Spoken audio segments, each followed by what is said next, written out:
3. Yo estuve ahí, se lo juro.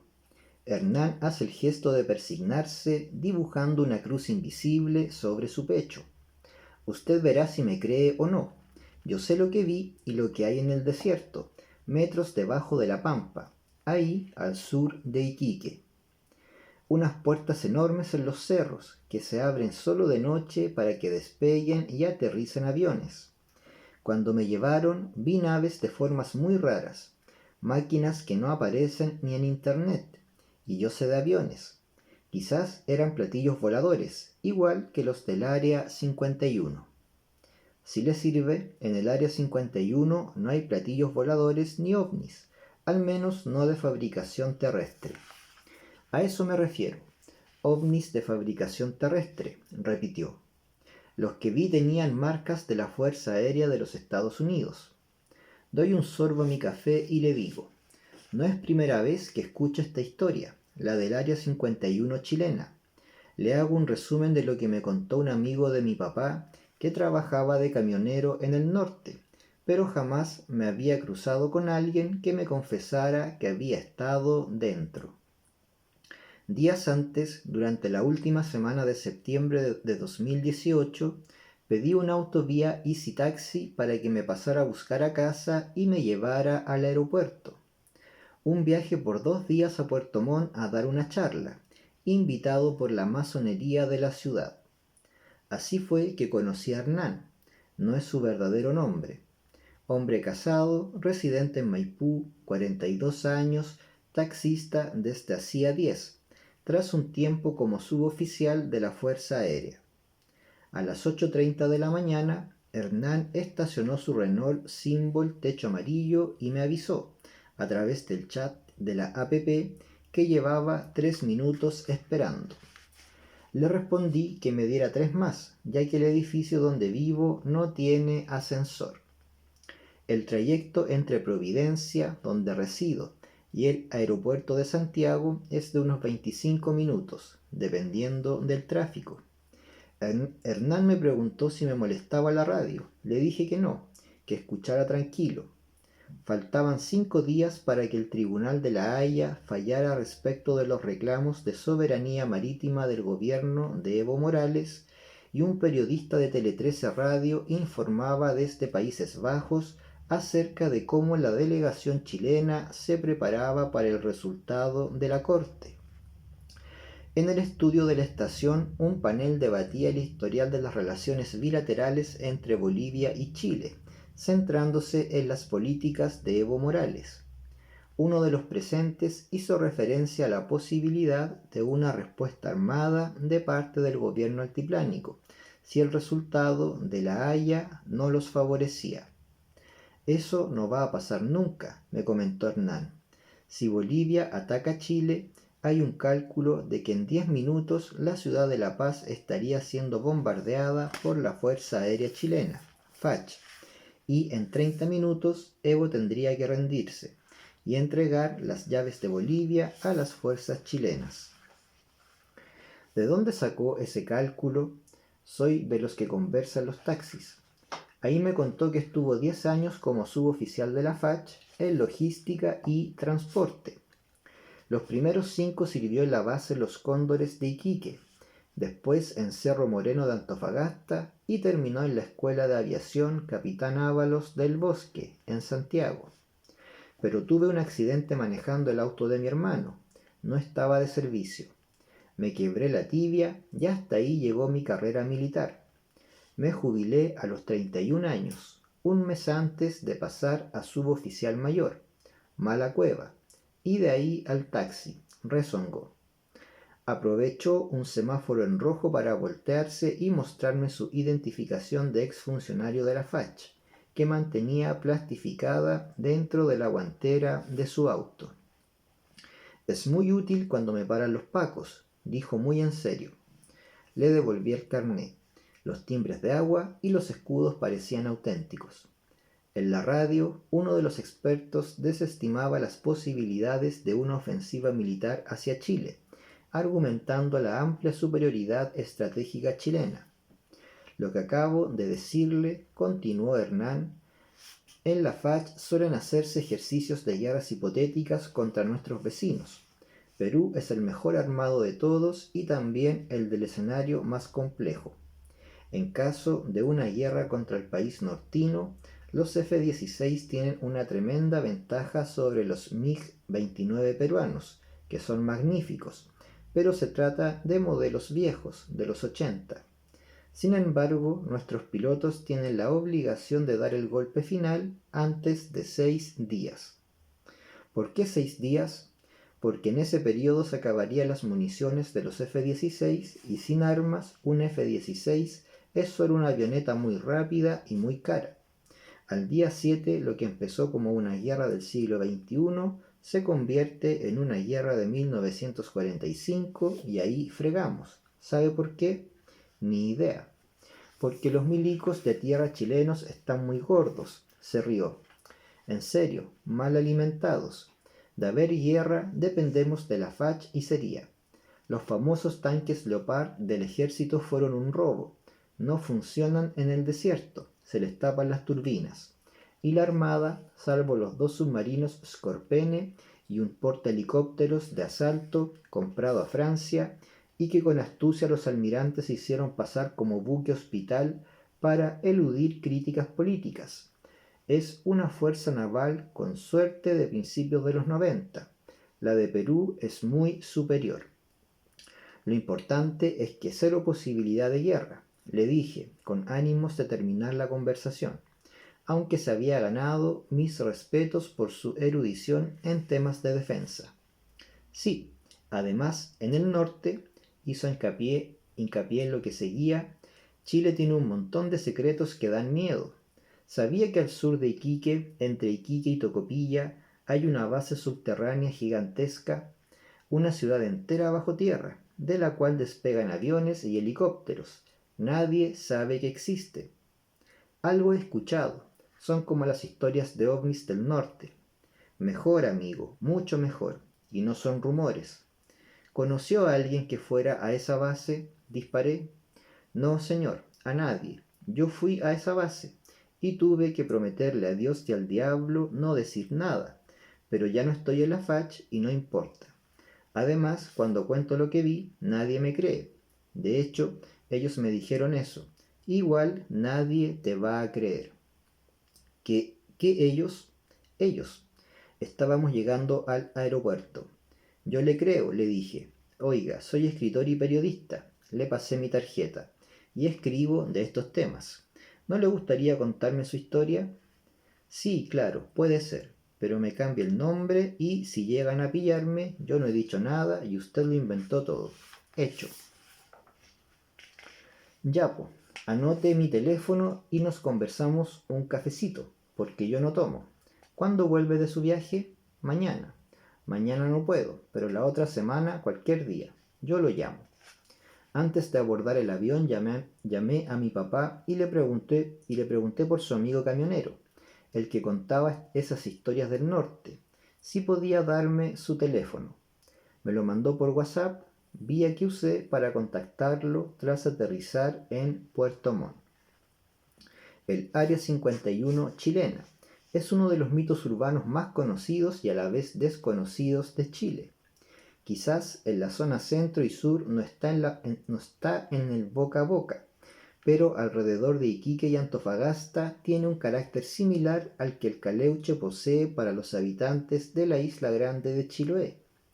No es tan así, la gente de la calle no habla del tema, me aclara el escritor Hugo Riquelme, coautor de la novela Balas en la Pampa y autor de Un hombre sin nombre, dupla de espléndidos westerns ambientados en la era de las salitreras.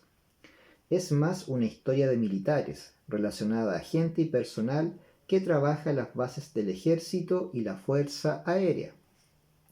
Crecí en la base de Cerro Moreno, continúa Hugo, rodeado de historias y de mitos militares. Mi papá tuvo una larga carrera en la FACH en donde ejerció varios roles: guardaespaldas de Gustavo Ley, artillero antiaéreo, operador de radar, instructor militar y finalmente administrativo en la plana mayor.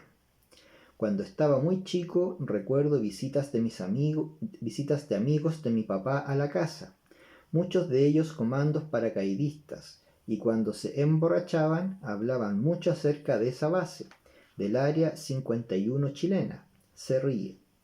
También de supuestos polvorines militares con armas supersecretas bajo tierra en Antofagasta.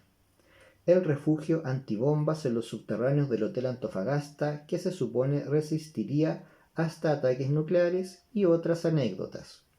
Mi favorita era la del Triángulo de Cerro Moreno, que es nuestro Triángulo de las Bermudas, una zona al norte de Antofagasta donde hay silencio de radar y aviones y barcos se han esfumado sin explicación, siendo la desaparición más famosa de todas la del Hawker Hunter número 723 de la facha. Mi viejo tiene una historia bien buena de esta base y de los funcionarios que operaban desde ahí. Papá ejercía comisiones de servicio de hasta 2 semanas cuando era artillero antiaéreo y operador de radares. Eran misiones en las que se iba de Antofagasta al Cerro Gaviota, al Cerro Paloma, a Punta de Tetas y a otras instalaciones que la FACH tiene desperdigadas en el desierto. Siempre me contaba historias de avistamientos de grandes naves y nunca las describía como luces. Siempre eran metálicas y de formas similares a alas delta, como él les llamaba. El Área 51 chilena tiene un perímetro en el que no se permiten civiles, en parte porque se indicaba que en esos lugares los aviones iban a entrenar sus disparos. Cuando le tocaba operar radares siempre sucedían eventos que involucraban aviones de la FACH.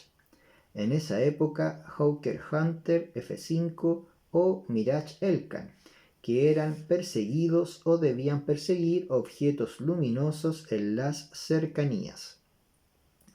Esta base aérea subterránea y súper secreta se ubicaría entre Iquique y Tocopilla, más o menos cerca de la desembocadura del río Loa, hacia los cerros del interior del desierto a unos 40 kilómetros de la carretera panamericana que, en esa zona, límite entre las regiones de Tarapacá y Atacama, corre paralela a la costa. Don René tiene 75 años y hasta los 60 manejó camiones por todo Chile, desde Tacna a Punta Arenas, con semanas arriba de barcos por los canales australes, cuando no se podía pasar a través de la Pampa Argentina. Conduje máquinas Ford y Pegaso, sin litera para dormir, hasta el último que tuve, un Freightliner Century 112, que era una nave espacial, más grande que un departamento chico de Santiago.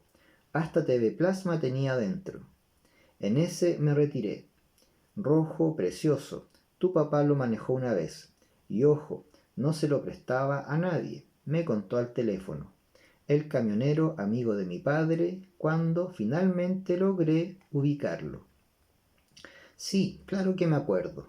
Fue en los 80. Todavía estaban los milicos y yo aún manejaba por el norte. En los 90 decidí que mi límite sería San Antonio y de ahí al sur. Siempre se veían cosas raras en los cielos de Atacama y Tarapacá, sobre todo en la noche. Bolas de luz, anillos de humo fosforescente, objetos muy rápidos que pasaban sobre el desierto, dejando líneas de luz siempre de a tres. De día también vi cosas inusuales, como grandes aviones en forma de triángulo negro. Colegas mencionaban a gente rara que se aparecía en la carretera, siempre hombres muy altos y pálidos, vestidos de negro.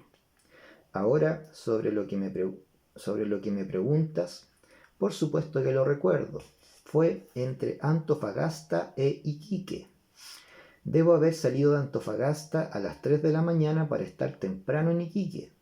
Iba solo, cuando de repente algo llamó mi atención hacia la derecha. Unas luces que salían de un cerro y se elevaban hacia el cielo. Bajé la velocidad del camión y ahí estaban. Lejos, kilómetros al interior, no sabría decirte cuántos. La punta de un cerro se iluminaba. Salía una luz y luego se apagaba. ¿La luz? No, el cerro. La luz salía y ascendía al cielo.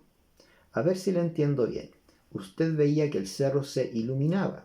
De esa luz del cerro salía otra luz que despegaba y luego la luz del cerro se apagaba. Sí, eso. ¿Cuántas veces? Yo habré visto unas 5 o 6, con intervalos de unos 2 minutos entre cada despegue. No duré mucho, porque apareció una patrulla militar y me detuvo. Me pidieron los documentos y me sugirieron continuar, sin volver a detenerme, hasta Iquique. Eran tiempos difíciles, Pinochet en el poder y todo eso. Cuando llegué a Iquique conté lo que había visto y yo te diría que todos los colegas me confirmaron que habían tenido experiencias familiares. Ahí fue que escuché la historia por primera vez. Entre Iquique y Tocopilla, hacia el interior, la FACH tiene una base secreta subterránea excavada dentro de un cerro. Opera siempre de noche. La punta del cerro se abre y del interior despegan aviones y helicópteros. En el lugar no solo habría militares chilenos, sino también gringos, porque se trataría de una instalación conjunta para operaciones secretas, por eso se veían, y aún se ven, imagino, aviones de formas extrañas. ¿Y usted volvió a ver las luces? Sí, unas 5 veces más, cuando me tocaba manejar de noche, lo que siempre evitaba, porque la noche es para dormir y otras cosas. Se ríe. Pero algo hay ahí, en el desierto, se lo juro. No sé qué, pero hay algo muy secreto. Hernán está asociado al terminal de taxis de la esquina de Luis Taller Ojeda con Providencia. Cuando finalmente me devolvió la llamada, tras un par de insistencias mías, fijó la cita para su segundo desayuno, que es a las 9:30. Empiezo a trabajar a las 6, así que el primer desayuno es a las 5:30 en mi casa. Quedamos de juntarnos al lado de su paradero en el Café Taller. Puedo grabarlo, pero usted invita. Era el trato. Sin revelar mi nombre verdadero. Se lo prometí. ¿Cómo quiere que lo nombre? A ver, pensó un instante. Hernán. Me gusta ese nombre. No sé por qué. Ok, Hernán. Hernán había llegado con 40 minutos de atraso. Me salió una carrera lejos y usted entiende. Una buena carrera. Se sentó, pidió un cortado, un jugo de naranja y tostadas con mantequilla y mermelada. Yo lo mismo, pero cambié las tostadas por un sándwich de jamón queso. Pensé harto en no devolverle el llamado, como que me arrepentí de todo lo que le conté camino al aeropuerto. Comenzó. Si no es por mi cuñado, me hago el hueón y chao. ¿Por qué lo de su cuñado? Él leyó un libro suyo y le gustó. Lo tengo en el auto para que después se lo dedique. El libro era Logia. Así que aquí estamos. ¿Qué quiere saber? Lo que usted quiera contarme. Puse el teléfono en modo avión y activé la app de notas de voz. El 98 fui asignado a logística y transporte en la base Cóndores de Iquique. Como tenía buenas notas en la escuela de especialidades, yo pedí esa ciudad y me la dieron. En esa época ya se hablaba del Área 51 chilena, que era un lugar entre Iquique y Antofagasta, construido bajo tierra como una unidad secreta. Pero cuando a uno se lo cuentan, no se imagina cómo es, porque uno piensa que es como una instalación pequeña, pero allá abajo hay una ciudad entera. Y este rumor lo hablaban así, normal, entre el personal de la FACH. No, en la base nunca, pero cuando nos juntábamos en las casas de Franco a hacer un asado salía el tema. Y siempre era el amigo de alguien el que había ido. Los camioneros de la zona también hacían harta referencia a la base, que se veían cosas raras y luminosas en el desierto por la noche, todo mezclado con historias de ovnis. ¿Usted no cree en ovnis? Se lo pregunto por el tono con el que menciona la palabra. No es que no crea, es que lo que vi y voy a contarle me hace pensar que los ovnis existen, pero no son extraterrestres. Todo lo contrario, tienen marcas de la Fuerza Aérea de los Estados Unidos. Lo sigo. En mi segundo año en Iquique pasó lo que voy a contarle. Una untó mantequilla en una tostada y dio una mascada. 1999. Sí, el 99. Una tarde nos avisaron que teníamos que llevar partes de radares y suministros a una situación especial, así la llamaron. La orden fue para toda mi unidad, que éramos 8 camiones de carga logística DAF. DAF es la marca de los camiones, grandes, unos verdes, tracción en las 4 ruedas. A veces los sacan para la parada militar. La cosa es que dio un sorbo a su café. Yo manejaba uno de esos camiones. La orden era partir a la 1 de la mañana. Para mí no era problema, porque dormía en la base, no tenía familia, pero de todas maneras dejamos todo listo antes de acostarnos. Ahí pasó lo primero inusual.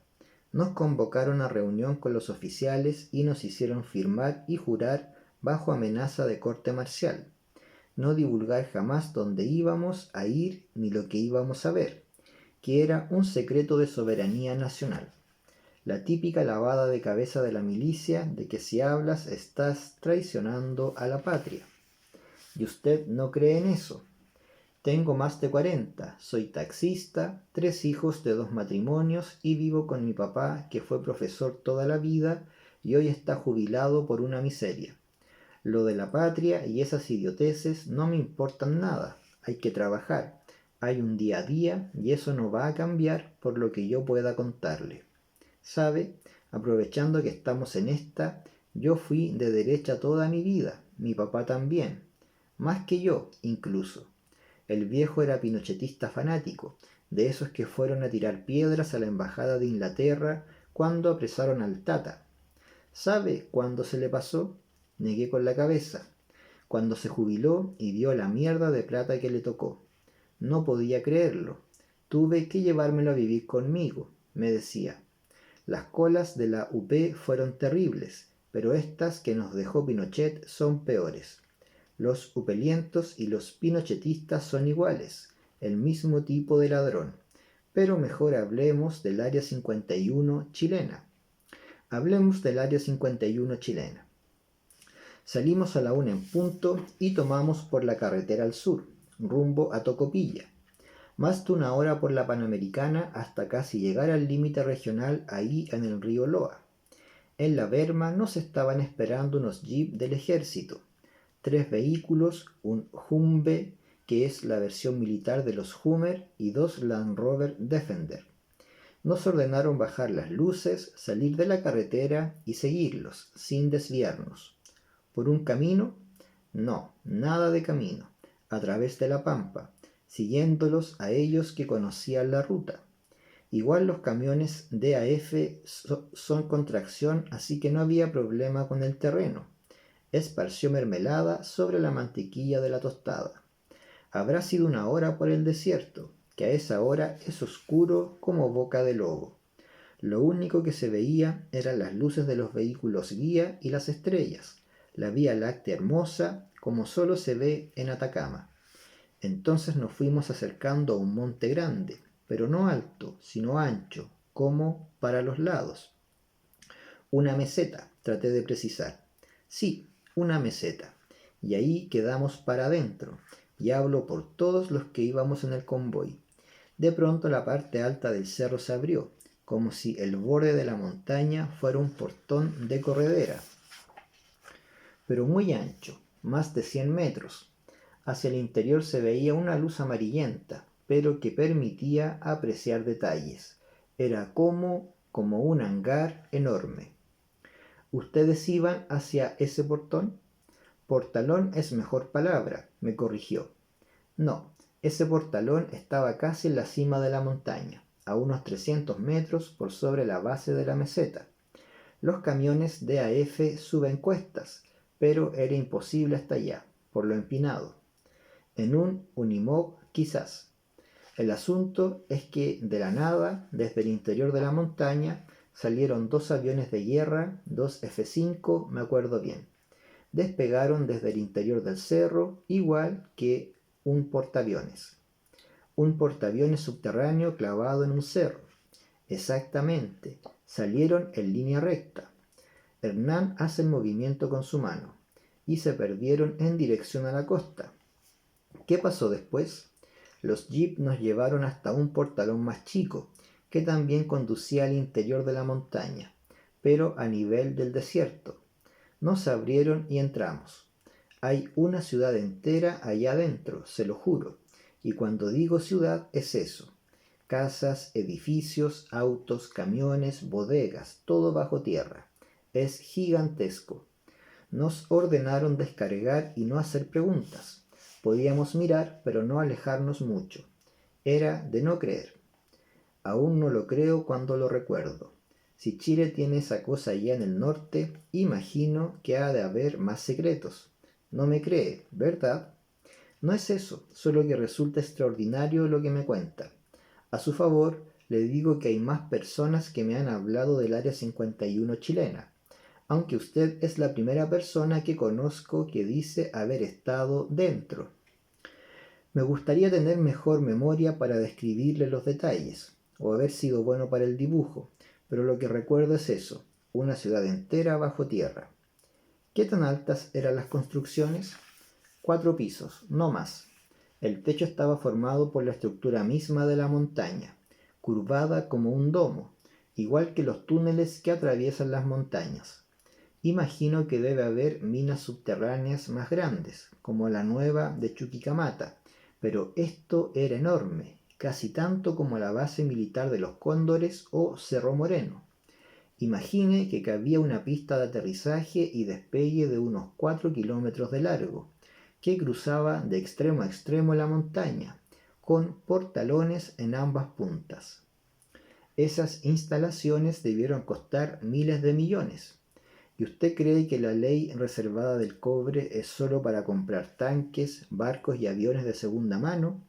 Igual tengo una sospecha de su origen y diseño, porque no había solo chilenos en esas dependencias. Gringos, obvio, mucho personal y logística de la USAF, la Fuerza Aérea de los Estados Unidos. Claro que le mentiría si le asegurara que es una base conjunta. Tal vez estaban ahí haciendo ejercicios. Quizás es una instalación secreta que permite a los gringos operar sigilosamente desde Chile. Uno no sabe los tratos que firman los poderosos. ¿Había aviones estadounidenses? Sí, asintió, y armas antiaéreas, aviones que recuerdo de los gringos, un par de F-16 que entonces no habían llegado a Chile, o tal vez sí, pero estos tenían marcas gringas, y 3 helicópteros Black Hawk. Pero aquí viene lo mejor. Vi 2 aviones de un tipo que nunca había visto, negros y planos, como un ala sin fuselaje, pero más triangular. ¿Conoce el avión invisible, el Stealth? Sí, el F-117. No, el otro, el bombardero, el B-2. Perfecto, eran como un B-2, pero más chicos, como una manta negra. Vi uno de esos despegar esa noche. No hacía ruido, no tenía luces ni nada. Es lo más parecido a una nave extraterrestre que he visto. Por eso le decía hace un rato que los ovnis existen, pero no son extraterrestres. Yo sé de aviones, me gustan. Soy de esos cabros que coleccionaron la enciclopedia Máquinas de Guerra cuando niño, y nunca, ni en internet, he visto algo como esos aviones. Y les permitieron observarlos. Sí, pero no de cerca. Nos decían, total, nadie les va a creer. Le apuesto que usted no me cree. No voy a mentirle. Está bien, cuando lo cuento ni yo me creo, pero sé lo que vi y es lo que acabo de contarle. El Área 51 chilena existe. La verdadera Área 51 es en simple el área número 51 de la base de Nellis, la más grande instalación de la Fuerza Aérea de los Estados Unidos. Así como existe la 51 de Nellis, existe la 52, la 49 y la 54. De hecho, se supone que la más secreta de todas es el Área 25, también de Nellis, llamada también Groom Lake por usar un lago seco como pista y conocida entre los pilotos militares como Dreamland. El Área 51 se ubica en el corazón del estado de Nevada, 133 kilómetros al sureste de la ciudad de Las Vegas. De acuerdo a la periodista, historiadora y guionista Ann Jacobsen, en su obligado libro de no ficción Área 51, An Uncensored History of America's Top Secret Military Base, el nombre oficial de estas instalaciones es Centro de Pruebas y Entrenamiento de Nellis en Nevada. Durante más de medio siglo, la literatura conspiranoica ha asociado al Área 51 con ovnis. Sin embargo, su realidad está lejos de la naturaleza extraterrestre de las cosas. Durante el tercio final de la década de los 40, el Área 51 fue usada para pruebas nucleares, razón por la cual fue abandonada en 1950. 5 años después, por el tamaño y lo apartada de su ubicación, fue pedida por la CIA a la Fuerza Aérea para establecer ahí su programa de vuelos espías, centrado en 2 programas: el Ángel para misiones subsónicas de reconocimiento a gran altura y el Arcángel para fotografía estratégica a alta velocidad, por sobre el Mach 3, 3 veces la velocidad del sonido. Ambos aviones, el Ángel y el Arcángel, fueron diseñados por la misma persona, Clarence Kelly Johnson, y fabricados por la compañía Lockheed. Al primero se le dio la denominación de TR-1 y al segundo de A-12 Oxcart. Las naves fueron mantenidas en su aluminio original sin pintar, para que al volar contra el sol provocaran en los posibles testigos ilusiones ópticas, como aros, discos o cruces brillantes. Básicamente lo que la CIA hizo fue disfrazar sus aviones de ovnis, aprovechando la paranoia de la época.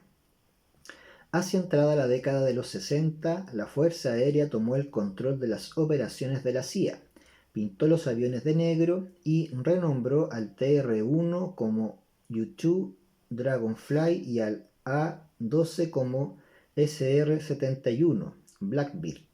Además, transformó el Área 51, aprovechando su estatus de base supersecreta, en lugar para pruebas de prototipos de aviones, desarrollos avanzados y retroingeniería para aeronaves extranjeras capturadas. Según Jacobsen, los ovnis que hay en el Área 51 son realmente cazabombarderos construidos en la Unión Soviética, como MiG-21, MiG-23 y MiG-25, que fueron capturados durante la Guerra Fría. Ann Jacobsen también se extiende respecto del que sería el habitante más famoso del Área 51, la supuesta nave extraterrestre almacenada en Roswell, Nuevo México, en julio de 1947, cuyos restos y el de sus tripulantes estarían en esas instalaciones. Corrige de partida la autora que lo que se estrelló en Roswell no fue llevado a Nevada, sino a la base de Wright-Patterson en Dayton, Ohio. Tampoco se trató de un objeto de naturaleza alienígena, sino de un ala volante Orten Ox, también conocida como Orten O-229. Este avión fue diseñado y fabricado por los nazis a finales de la Segunda Guerra Mundial como interceptor y cazabombardero de alta tecnología, invisible al radar. Los planos y uno de los prototipos fueron robados por la Unión Soviética en 1945 y reconstruidos en absoluto secreto. Stalin en persona habría enviado una de estas alas volantes con la misión de fotografiar la base de Roswell, donde la milicia de los Estados Unidos estableció su primera unidad de ataque estratégico con bombas atómicas. El Ox era inestable y se habría estrellado cerca de las instalaciones. Para cubrir esta intromisión en el espacio aéreo se creó la tapadera del ovni. Otra de las hipótesis que baraja el libro Área 51, An Uncensored History of America's Top Secret Military Base, es la llamada explicación Northrop, que asegura que el platillo volador de Roswell fue un bombardero de fabricación norteamericana Northrop B-49, también en forma de ala volante, y que para 1947 era un secreto absoluto. Dada su extraña forma, un triángulo plateado, Fue fácil hacer pasar el accidente como un evento de naturaleza extraterrestre. De hecho, tanto la hipótesis Horten como la Northrop son más plausibles a que se tratara de un vehículo de otro mundo y tienen bastante sentido ante las palabras de lo que Hernán vio al interior de la misteriosa Área 51 chilena. Tras recopilar los testimonios aquí presentados, acudí a la fuente oficial, la Fuerza Aérea de Chile. 4 correos sin contestar. Finalmente un teléfono conseguido a través de un contacto en la Escuela de Aviación Capitán Ábalos, donde fui a dar unos cursos en julio de 2019. Sí, conocemos esa leyenda urbana del norte, pero, señor Ortega, lo que podemos decirle es que allá no hay nada, ni encima ni bajo los cerros. ¿Y las luces que han visto camioneros? Vuelos nocturnos o estrellas fugaces, nada del otro mundo. La noche en el desierto y conducir demasiadas horas pueden jugar bromas pesadas. Es lo único que podemos decirle. Gracias. Gracias a usted por su interés.